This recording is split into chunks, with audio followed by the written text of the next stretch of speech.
Salut à tous, petit cas MVP, ça faisait un petit moment que j'en avais pas fait et on va en profiter un petit peu. Je recule un peu parce que j'aime pas voir ma gueule. Hop, hop, voilà. J'aime pas trop voir ma gueule en gros. Alors on va en profiter pour réagir directement aux annonces de Castex qui doit parler là à 13 heures. Là il est 13 heures, on est le 21 juillet 2021 et apparemment il y aurait Castex qui va parler. Voilà. Pour l'instant, donc là j'ai BFM. Et puis bah je vais faire une petite réaction à chaud directement sur le discours de Castex. Bon, je sais pas combien de temps il va parler. Hein, s'il parle trop longtemps, hein, on va le zapper. Mais on va écouter un petit peu les débuts parce que de toute façon il va mettre la ligne directrice dès le début. Et donc, bah, je sais pas trop là s'il va parler ou pas. Là, je sais pas si ça passe sur BFM ou ailleurs. Je sais pas. Normalement, c'était à 13 heures. Je sais pas. Ah, et sur TF1 LCI, d'accord, ok. Donc voilà. Donc là, je vais mettre le son. Je vais mettre un petit peu fort. Je sais pas si on entend bien. La télé est là-bas. Donc, bon là, c'est Jean-Michel Apathy là, qui est en train de péter un câble. Il faudrait un petit peu qu'il se ménage parce qu'il est plus tout jeune, le pauvre. Faire attention au cardiaque, hein, un petit peu, hein. Même s'il a l'air encore à peu près en forme. Mais là, il est en train de péter un câble. Il est bien bronzé, hein. Ça va, quoi. Je pense qu'il est pas à plaindre. Il a dû prendre des petites vacances, j'allais dire bien méritées ou pas. Donc voilà, ben, petit KMVP un petit peu différent, hein. Je ne vais pas blablater là pendant 20 à 30 minutes directement sans faire de coupure. Ce qui peut, je peux le comprendre, peut être un petit peu chiant de temps en temps. Euh, Petite bière fraîche, petite clopasse. Voilà. Alors les annonces de Jean Castex à 13 heures sur LCI. Bon, bah je sais pas, il est 13h01 et pour l'instant il y a rien. Alors voilà. Bon. Non, ouais, parce que là c'est bon, voilà. Je parlais un petit peu en attendant. Donc déjà, pendant le trou, bienvenue sur KMVP, chaîne critique, analyse, pas de cut, pas de montage, tout est en direct, comme vous pouvez le constater. Enfin, le constater, je sais même pas si vous pouvez le constater, mais vous verrez qu'il n'y a pas de cut, donc pas de montage. Donc voilà, donc chaîne de réaction critique, hein, en particulier sur l'exercice politique actuel, sur les faits de société, sur les choses intéressantes ou moins intéressantes. Voilà. Euh, Ils nous font tellement chier ces derniers temps que faut bien que quelqu'un réagisse, hein. Bon, bah, Twitter, c'est bien. Bon, après, je veux dire, c'est pas mes réactions à 14 abonnés qui vont changer grand-chose, hein, il n'y a pas de souci. Mais c'est bien joli de noter des phrases sur Twitter, mais la seule chose que ça peut amener, c'est aller en justice. Donc, je veux dire, est-ce que c'est bien rentable? Oh, ça défoule un peu. Twitter, c'est le sens commun, la voie de la vérité, l'expression multidimensionnelle des gens, du peuple. Et donc, c'est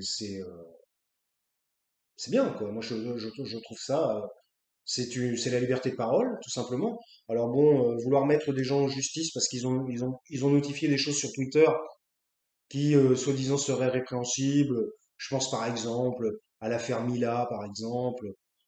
Moi, je trouve ça un petit peu trop fort de café, personnellement. Je dis pas, hein, le harcèlement, c'est pas bien de harceler. Ça n'est pas la question. De toute façon, on va pas partir sur ce sujet. Donc, les annonces de Castex à 13 heures. Bah, on attend. 13h03. En plus, ce gland nous fait attendre en plus. Parce que, alors, non seulement, je voulais faire une vidéo réaction à chaud sur les annonces de Castex. Et pour l'instant, il n'y a que dalle. Damien Fleureau, chef adjoint du service politique TF1 LCI. Alors, qu'est-ce qu'il raconte lui? souffler cet été, les chefs d'établissement qui comptaient sans doute octroyer quelques jours de repos supplémentaires ou peut-être devoir reprendre les plannings en main, rappeler, voir du personnel qui est eh bien, fatigué, qui est contraint aussi de se faire Ah, mais c'est vacciner. d'accord, il est l'invité du Après, ce que je peux 13h dire, de TF1. D'accord, ok, putain, et en plus, on comprend même pas, quoi, alors. majoritaire sur le territoire. Ah oui, mais alors évidemment, oui, d'accord, ok. Ok, d'accord, bon, je coupe un peu. Ok, donc l'invité du 13h de TF1, donc en fait, le mec vient délivrer sa propagande gouvernementale supplémentaire au journal de TF1. Là, le mec, s'il vient à 13h, c'est que il doit y avoir quelque chose à, comment je pourrais dire, quelque chose à soutenir. Ah, le voilà, il est là, avec Jacques Legros. Alors là, voilà, ça va être la folie, là, hein, au niveau interview. Effectivement, on est, je réponds tout de suite à votre question, dans Voilà. la quatrième vague. Et le fameux variant Delta, il est là, il est bien là, il est majoritaire et c'est sa Oui, alors on caractéristique est dans la différente quatrième vague, c'est eux qui le disent, hein, déjà. considérée. Il est beaucoup plus contagieux, plus Mhm. 140% une semaine, Bon, il est beaucoup 18 plus derrière, contagieux. ça caractérise la situation. Mais si vous me permettez, il y a un autre chiffre qui caractérise cette situation et qui rejoint d'ailleurs le sentiment qu'on a vu apparaître dans les deux reportages initiaux que vous avez diffusés. 96% de ces 18 000 cas, de tous ces cas, on constate de plus en plus nombreux, n'est pas vacciné, n'est pas vacciné. Donc je crois qu'en disant, ben oui, le monde, hein, vous Il voyez me bien ce qui fatigue se passe déjà. autour de nous, en Espagne, au Portugal plus au sud, en Pour Grande-Bretagne, l'instant, il le blablate. monde Il est n'a rien dit confronté, d'intéressant. elle arrive. Nous devons Oui, la vague réagir. arrive, la Et en vague. même temps, La vague, en la été, c'est connaître, normal, hein, c'est qu'il y pas ait des tout vagues à sur fait la plage, nouveau, hein. mais la contagiosité de ce variant Delta nous oblige encore plus, il faut vacciner. Alors, ça, la Ah, vaccination, on va en voilà. parler plus en détail, si C'est vous ça. permettez, parce que Il ça doit faut être vacciner. procédé, Il décidé, vient fixé là, c'est ce que en je disais, hein, pour Conseil délivrer sa français. propagande gouvernementale.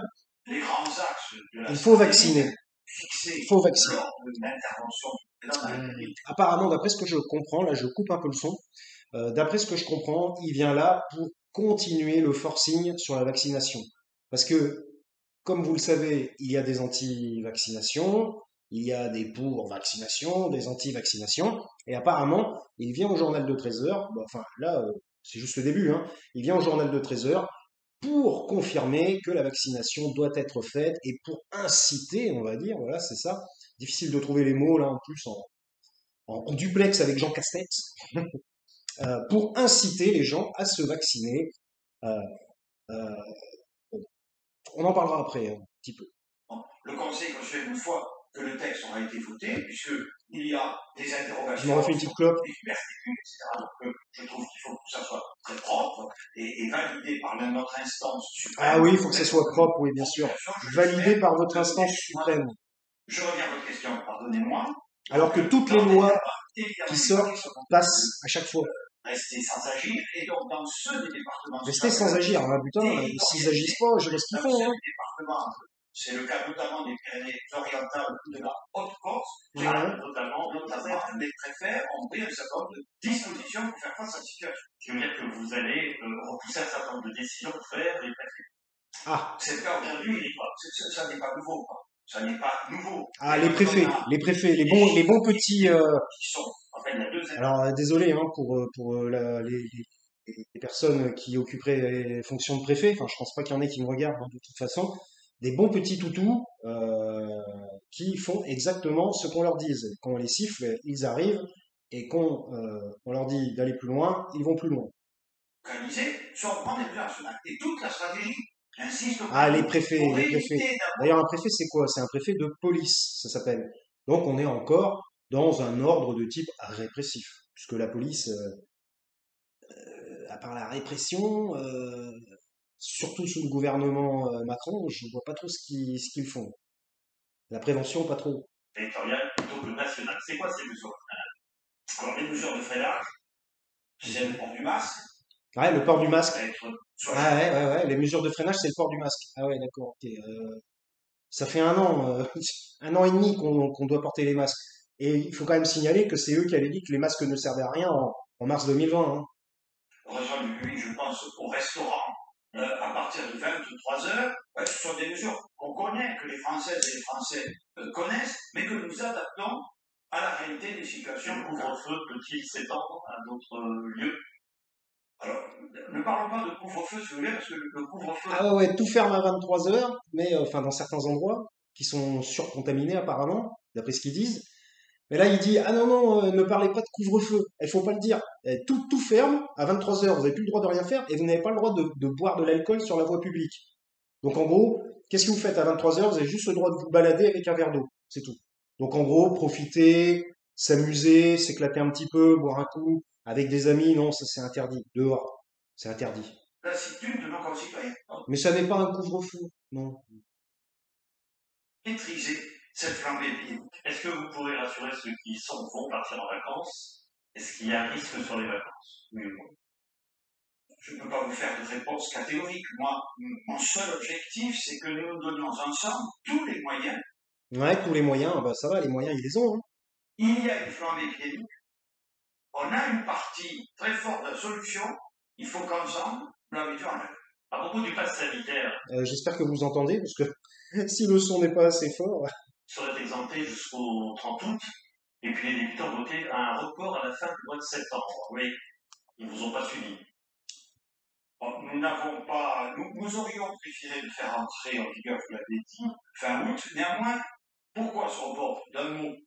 Je rappelle que cette tranche d'âge, les plus jeunes, nous n'avons ouvert à leur bénéfice la vaccination que le 15 juin. Bon, là-dessus, on est entré dans la période des congés scolaires, et donc même si la vaccination progresse dans cette catégorie de population, chez les plus jeunes, c'est vrai que ça faisait subir à eux-mêmes et indirectement à leurs parents une contrainte forte, alors même que la vaccination a commencé plus tard. Ah, des contraintes, il n'y a que ça, il ne propose que des contraintes. J'ajoute que nous avons prévu que au mois de septembre, nous allons mettre le paquet dans les collèges et dans les lycées pour vacciner tous les enfants de 12-17 ans qui ne l'auront pas été par dessous. Pas en dessous. Ah, ça dépend de l'avis des autorités sanitaires.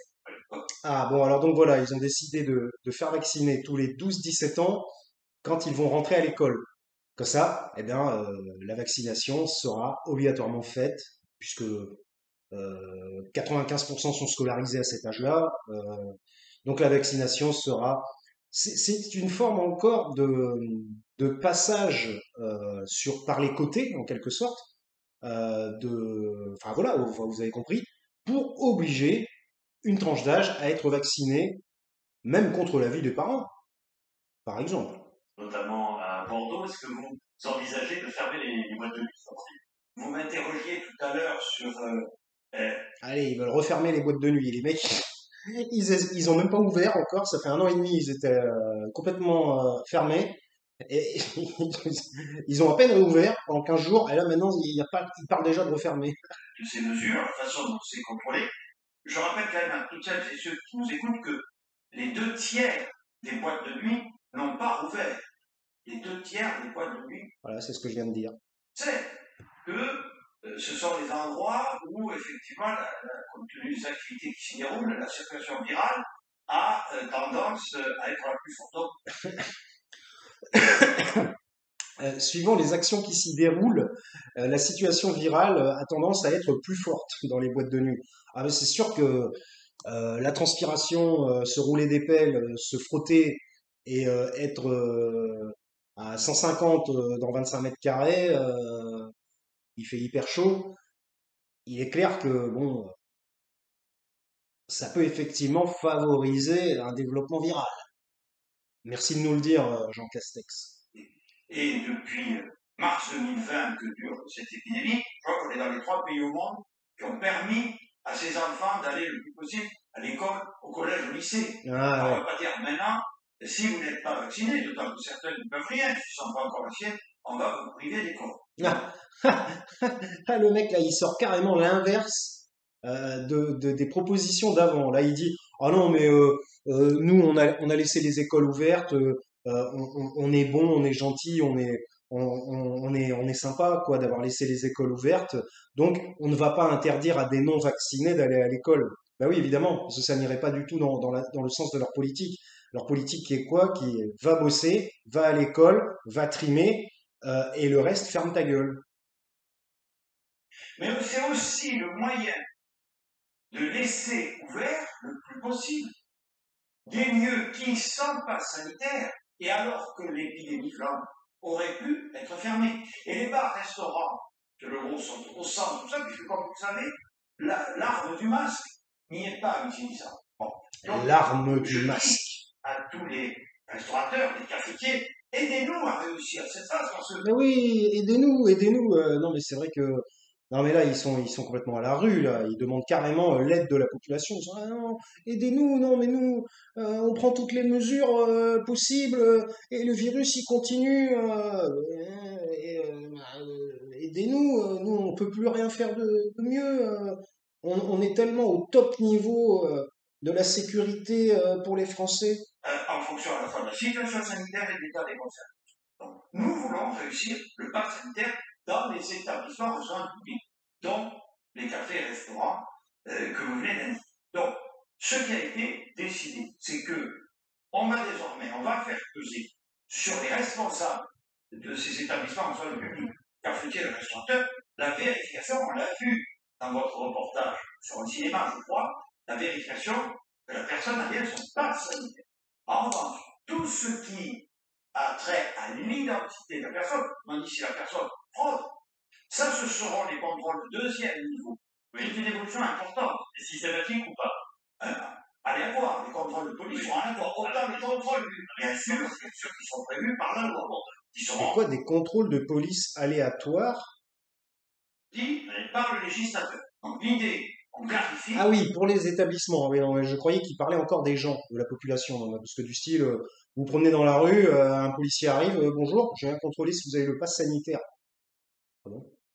Sanitaire, donc ils seront responsables. Pour les établissements. Eh bien, un pass sanitaire, en revanche, tout ce qui est vérification, il n'a jamais été question de la faire contrôler dans ces pays. Mais vérification, on ne peut pas demander les papiers de manière systématique, ça, nous considérons que ça n'est pas de la responsabilité, il s'interrogeait beaucoup, ce sera bien entendu dans le cadre des contrôles des forces de sécurité qui interviendront, soit à le rappel, soit de manière aléatoire dans le cadre Son discours est tellement creux que ça me donne faim.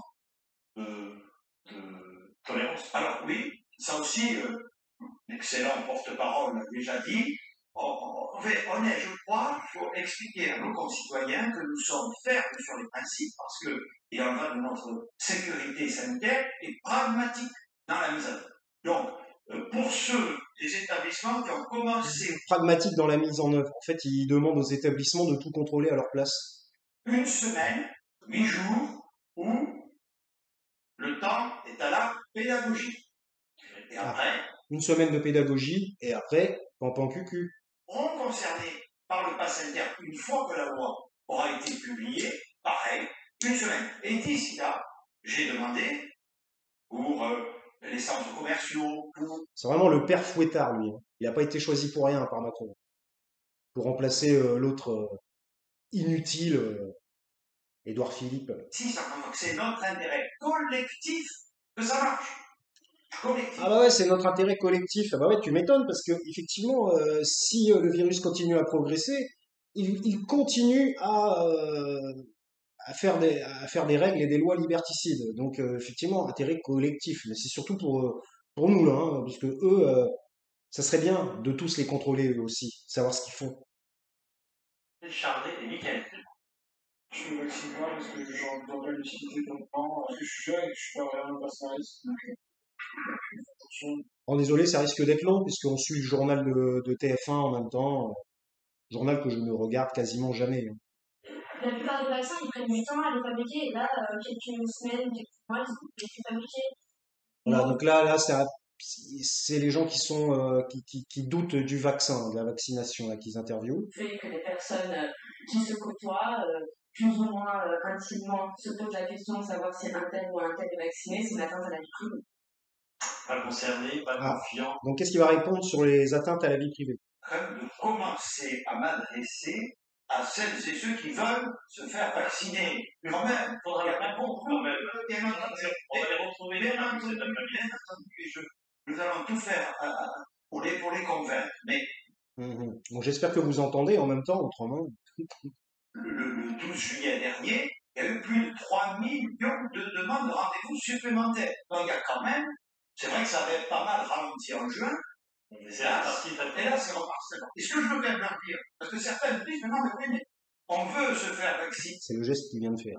Heureusement, il a utilisé l'index. Vous me demandiez ce qui s'est passé ce matin au Conseil des finances, d'accélérer, de déployer encore plus les doses.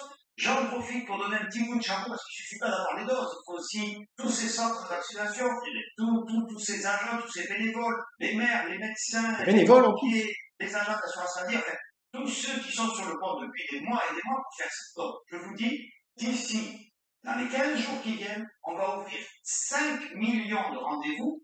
Là, c'est pas seulement ouvrir pour dire, vous ferez un rendez-vous le 20. Et alors, quel objectif? On a bien compris, vous mettez l'accent sur la vaccination, mais l'objectif chiffré, c'est J'ai combien? dit 40 millions de primo-vaccinés à la fin de ce mois, et bientôt Et comment ils peuvent savoir combien il y aura de millions de vaccinés à la fin du mois? 50 millions fin août. Vous voyez? Et là, 50 millions fin août. En plus, il faut 2 doses, voire 3 parfois. on devra en faire 2 millions. On était tombé à 1 million, 1,2 million dans la deuxième. Ils ont tellement l'habitude de parler de millions en fric, en argent, que le mec, là, je sais pas, il se croit au ministère du budget. Là. Ces la dernière semaine de juillet, la première semaine d'août, j'aimerais qu'on fasse au moins 4 millions par semaine. Ah bah oui, 4 millions. Ah ben, il faut 4 millions de vaccinés par semaine. C'est comme ça. C'est moi qui l'ai dit. Je m'appelle Jean Castex. Et s'il n'y a pas 4 millions de vaccinés par semaine, attention, je vais me fâcher. S'il y a de santé qui ne pourront plus exercer s'ils ne sont pas vaccinés, il y a une levée de bouclier chez les syndicats de pompiers. Qu'est-ce que vous pouvez leur dire pour les combattre? D'abord, je veux dire, le bon sens des Français qui sont exprimés sur les marchés. On a compris, vacciner, c'est fait pour se protéger, et vacciner, c'est aussi fait pour protéger les autres. Alors, c'est très intéressant. Ah, ça y est, l'altruisme. Si vous vous vaccinez pas, c'est parce que vous allez contaminer les autres, vous êtes des contaminateurs, vous êtes coupables. C'est toujours le même type d'argument. Je suis jeune, je risque rien. Soit parce qu'ici, là, on n'a pas assez de recul, quels sont les effets secondaires. Entendu. On l'entend. Et, je veux dire, rien ne serait pire de la part du gouvernement que de négliger cela. Il faut leur parler et les appuyer. Puis vous avez une dernière catégorie qui a une posture idéologique, voire politique. Je suis contre ça. Et qui, je le dis, pour manifester. Une posture politique et idéologique. Et qu'est-ce qu'ils font si c'est pas de l'idéologie pure et dure? Leurs idées, que je ne partage absolument pas. Ils pensent qu'ils font de la science, réellement? Allusion à l'étoile jaune pour la Shoah, ça entraîne à des permanents. Et ça, c'est n'importe quoi. À des centres d'accession. Ça, M. Legault, c'est très grave. C'est le pacte républicain. On est en dictature. Moi, dans ce que j'ai toujours appris, vous aussi sans doute, une dictature, c'est quand une minorité, une faible minorité, tente de s'imposer à la majorité, que je sache. Bon. Mais nous allons. N'importe quoi. Une faible minorité. Et le parti d'Adolf Hitler, avant qu'il arrive au pouvoir, il était en minorité. Il y a 29 ans. Ce mec ne connaît même pas la définition du mot dictature. Depuis le début de l'épidémie. 48 000 admis en réanimation. 340 morts. Déjà, il faudra m'expliquer comment une minorité pourrait avoir le pouvoir sur un pays. Excusez-moi. J'ai encore, M. Legault, pardon de le dire, nous avons encore 3 millions de plus de 50 ans cette fois-ci, 3 millions, qui ont ce qu'on appelle des comorbidités, une obésité, du diabète, etc., qui ne sont pas vaccinés. Je leur lance un appel solennel. Précipitez-vous, vous encore plus que les autres, vers la vaccination, parce que vous pouvez développer des formes graves. Et ces jeunes, ils peuvent aussi vous contaminer. Bien sûr, M. Gasset, encore, il va falloir accélérer, j'ai encore des autres questions que je vous en prie à vous poser. Par exemple, dès aujourd'hui, les personnes vaccinées ne seront plus qu'à contact. Vous voyez? Mais c'est nouveau. D'abord, nous appuyons sur les autorités scientifiques, effectivement. C'est le même message. Nous nous appuyons sur les autorités scientifiques. Alors imaginez que les autorités scientifiques se plantent. Ça peut arriver.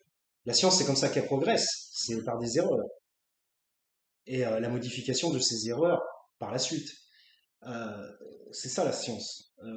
Mais la science et la politique, je suis pas certain que ça fasse bon ménage. C'est quand même pas le même. Ça provient pas du même berceau tout de même. Instruction en ce sens, supprimer l'obligation qui s'attache au fait d'être cas contact dans cette type. On a évoqué les personnels soignants, on a évoqué les pompiers. Est-ce que d'autres professions seront obligées aussi de se vacciner? Les facteurs, les policiers, mais je pense surtout professeurs, enseignants. Alors, si je regarde le monde entier, il y a des pays qui organisent l'obligation de vaccination des soignants et assimilés, dans le sens large. Au-delà, il y en a quand même très peu. On cite le cas de Turkménistan, je ne suis pas sûr que ce soit une référence absolue. Donc on est toujours sur le champ de la conviction et de la persuasion. Le président de la République, je vous fais observer dans un... Ah, il me fatigue. Ah, qu'est-ce qui me fatigue? Il est nerveux, hein, lui, hein. Il est un peu excité, hein, quand même. Pour un monsieur qui commence à prendre de la bouteille. circuit réservé d'un printemps, ils sont au contraire très demandeurs On se demande à quoi il tourne. vaccination du personnel enseignant en France est satisfaisant. Je vous ai dit tout à l'heure que nous allons faire des vaccinations dans les collèges et dans les lycées à la rentrée. Eh bien, à cette occasion, nous proposerons aux professeurs qui n'ont pas encore été vaccinés de profiter de ce dispositif. Est-ce qu'il faut exclure totalement aujourd'hui un reconfinement, même partiel? Si je vous dis oui, je suis sans doute irresponsable, et vous m'accorderez que depuis que je suis en fonction, je n'ai jamais hésité à dire la vérité, quelle qu'elle soit, parce que c'est ma responsabilité à mes concitoyens. Un politicien qui vous dit je n'ai jamais hésité à dire la vérité, je dis toujours la vérité. Un politicien. Bon, en vaccination, et encore la vaccination, donc mon rôle, c'est qu'ensemble, c'est pour ça que c'est une responsabilité de toute la nation, si nous nous donnons les moyens pour éviter ça. Et est-ce que les élus donnent l'exemple? Oui, je le crois. Bon, c'est souhaitable. C'est faisable, et ils le font. Alors, monsieur Castex, avant de vous remercier, hier à l'Assemblée, vous avez évoqué le logiciel espion Pegasus qui a cyclé jusqu'au sommet de l'État, le téléphone portable du président Macron, de nombreux ministres aussi. La question Pegasus maintenant. Intéressant. Vous avez davantage de précisions ce matin. Alors, si les faits sont avérés, ils sont graves. Ah, si les faits sont avérés. Même que, il faut quand même que nous allions regarder ça de très près, précisément compte tenu de la gravité potentielle, quelle est la réalité, le degré de la fameuse infection. Donc, le président de la République, L'infection par logiciel. a ordonné toute une série Ah, c'est que des histoires de virus, hein, le 21e siècle. Hein. l'État, et je crois qu'il serait un peu irresponsable de notre part de dire des choses tant que nous ne savons pas exactement ce qu'il en est. Ah ouais, donc il veut pas parler sur la question Pegasus. Il dit il faut d'abord vérifier si c'est vrai. Hein. C'est peut-être une fake news. Hein. Le votant est venu par... Donc en gros, il ne s'est pas exprimé sur Pegasus. De commencer la boisson de lait, de l'homme. Ah bon, essaye, l'autre, Jacques Legros, il est parti avec... il nous fait du Jean-Pierre Pernaut maintenant, donc ça n'est plus intéressant. Bon bah voilà, 28 minutes 30.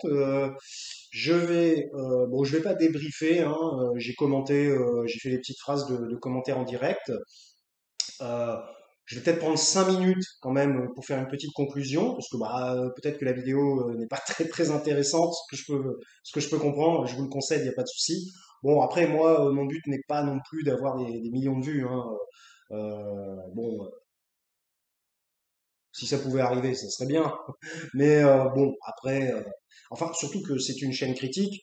Donc, qui dit que plus il y a de gens qui vont voir la chaîne, et plus il y a de gens qui vont critiquer ma chaîne critique. Hein. Donc, il faut faire attention aussi à ça. Bon, conclusion du discours de Castex, puis après je vais couper, et après je ferai une seconde vidéo pour dire ce que je voulais dire. Donc, ce sera une double vidéo aujourd'hui, puisqu'on est déjà à 29 minutes 23. Bon, qu'est-ce qu'il a dit? Qu'est-ce qu'il a dit? Qu'est-ce qu'il a dit? Il n'a pas dit grand-chose. Il n'a pas dit grand-chose. Donc, on va partir de la fin. Pegasus, il a botté en touche. Il a dit, en gros, est-ce que c'est vrai? Est-ce que ça ne serait pas, il ne l'a pas confirmé, enfin dit, mais est-ce que ça ne serait pas une fake news?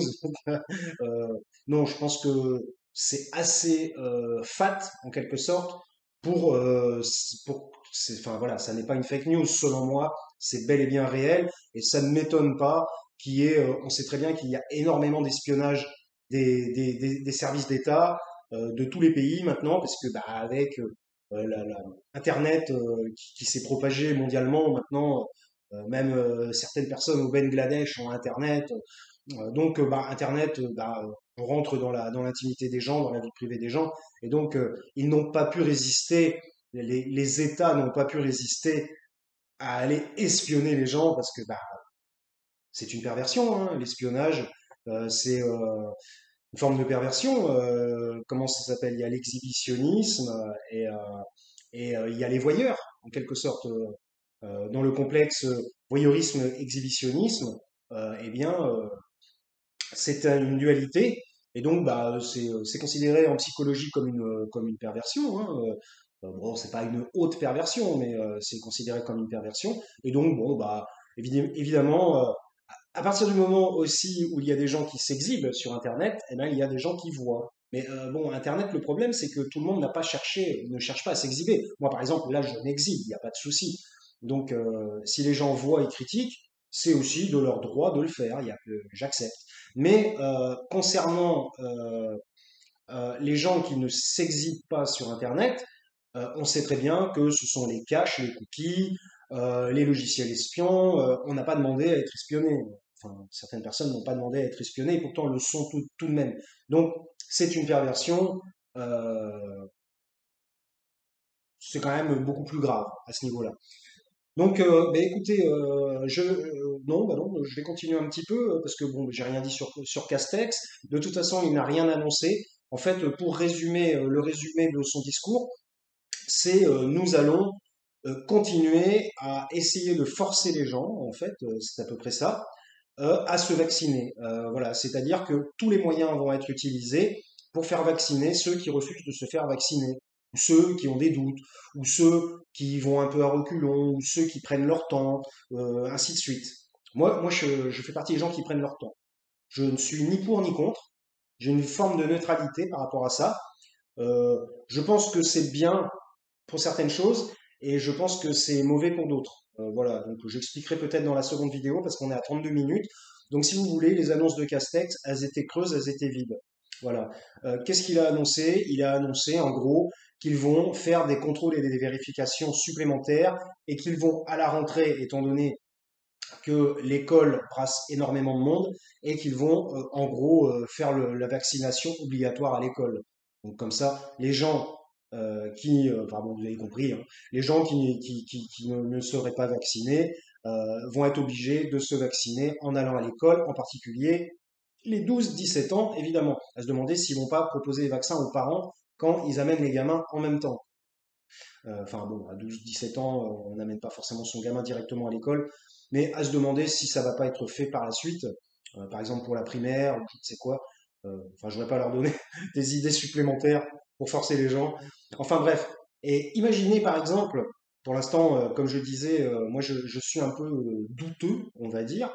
Imaginez qu'il y ait des problématiques suite à la vaccination, mais qui n'arrivent que quelques mois plus tard ou un an plus tard et que la vaccination pourrait avoir un effet néfaste sur d'autres formes euh, biologiques, en quelque sorte, enfin d'autres formes de vie biologique, hein, de l'humain, et dont on ne serait pas au courant. Et imaginez que ce soit une hécatombe plus tard. Alors une hécatombe, pas forcément en mort, mais en développement de, de, de maladies, enfin de maladies, c'est pas vraiment de maladies, parce qu'une vaccination c'est contre une maladie, mais que ça crée une problématique biologique par la suite dont nous n'avons pas la connaissance pour l'instant.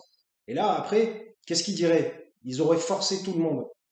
Et puis même, la liberté de choisir les choses pour son propre corps doit être normalement une liberté personnelle et ne doit pas être contrainte par un État ou un gouvernement.